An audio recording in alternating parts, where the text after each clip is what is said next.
Hello, this is Tom with the Tractor Rescue Ranch. I'm here with Andrew. He's my youngest son, and he has helped us out on this project of this 930 auto steer, and he has 3D printed a bunch of stuff for us to make that auto steer work. And so these files are open source and available online, these 3D printed files. So anyway, we're going to do just a little bit of fitting here and see if we can figure out how to make this thing come together. On the previous video, I showed making one of these out of steel. So I spent an hour working on that, making that out of steel, and then it dawned on us that that piece was included in the files. So we got that part. So we're going to just do a little bit of fitting here and see if we can figure out how to make this thing fit in the tractor.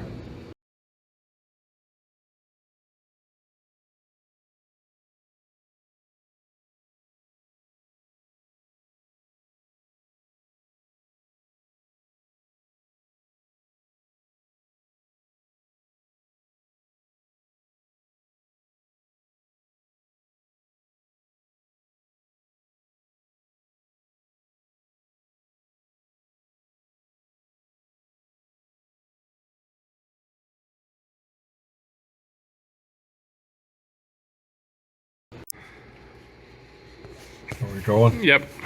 Okay, so this is how the gear goes, and this funky Chevrolet, wasn't it a Chevrolet steering wheel? Yeah, GMC, yeah. GMC steering wheel that somebody's put on here.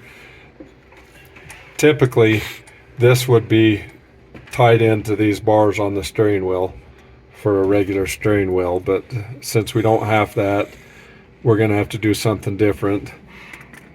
This steering wheel, we tried to pop it off and it will not come off. We had a puller on it and heat on it and it won't come. And for the cost of a new shaft and a new steering wheel, we're going to just try to work with what we've got.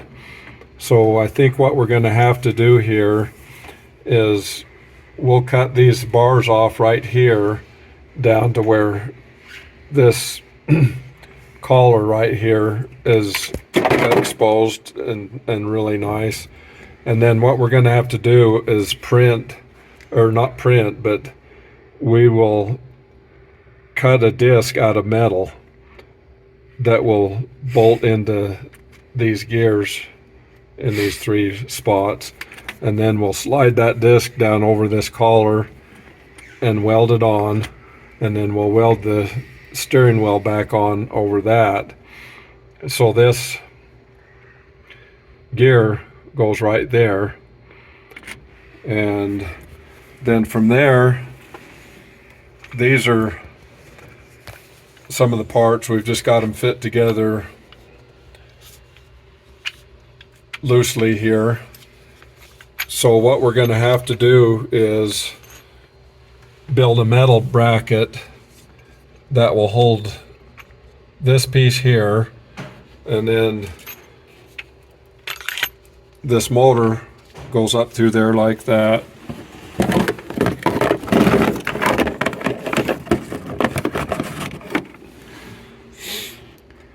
This gear, I don't want to put it on there until I'm ready, pressed it down, but this gear will press down on that point. And there is a thing in the 3D printing, there's a thing in the gear to match up with that keyway. And so that'll go on there like that, with it all fit together right like that. But I've got this upside down, so those gears will mesh like this. So anyway, that gear, with that gear on there, with everything lined up right and everything meshing, like it's supposed to. Then they've got this cap that will go over that, and so you can see it'll go right there. So with those gears messing, it's got this safety cap to go over it, so you won't be able to get a finger in there or something while it's turning. So looks like get this steering wheel thing figured out, and then a metal bracket to hold this on, and that part of the mounts will be all up and going and together. Okay, I've got a set of calipers without a battery in it, so I'm gonna have to read the scale on it, but what I got to do is measure that so I can get that disc made.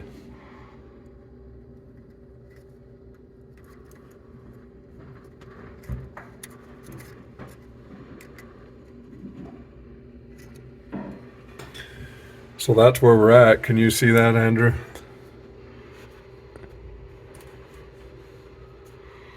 It doesn't like focusing.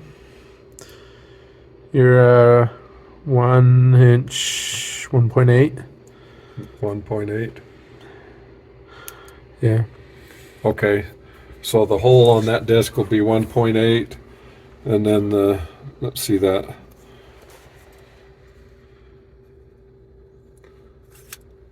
Oh, that won't go big enough there.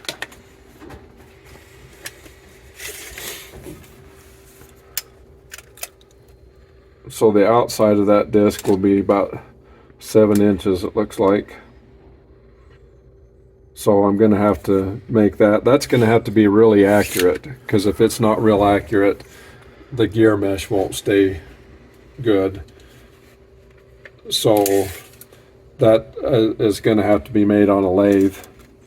But I think if it's 7 and the inner hole be 1.8, I think we'll have that. So that's the first step to do here, is to get that thing mounted, because we don't know until this thing is in place. We won't know where to put exactly where the bracket needs to go to hold this on. So we'll start with making this part. And okay, so this is the other piece that we had printed, and this is the piece that I made the other day. And this piece I made would work all right, but I think we'll go ahead and use this printed piece, because you can see over here we're up in the air too high here, so this will mount it down lower.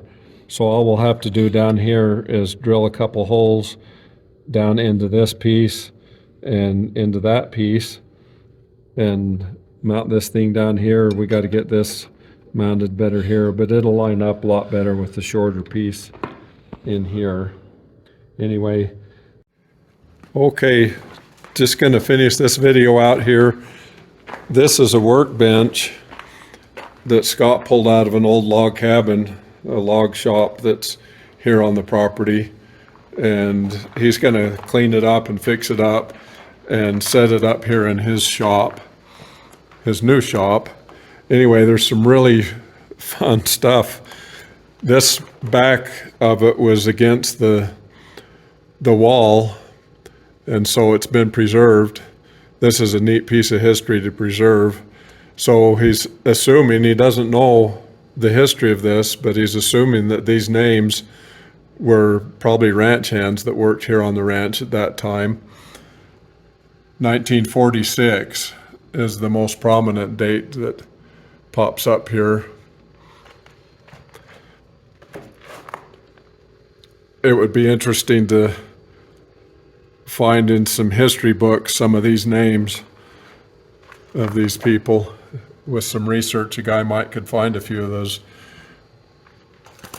people, but they all signed that. I assume probably signed it when it was before they built it, because it's been against the wall there. Anyway, just kind of a fun piece of history, date back to probably the workers here in 1946. So Appreciate you guys watching, and please like and subscribe.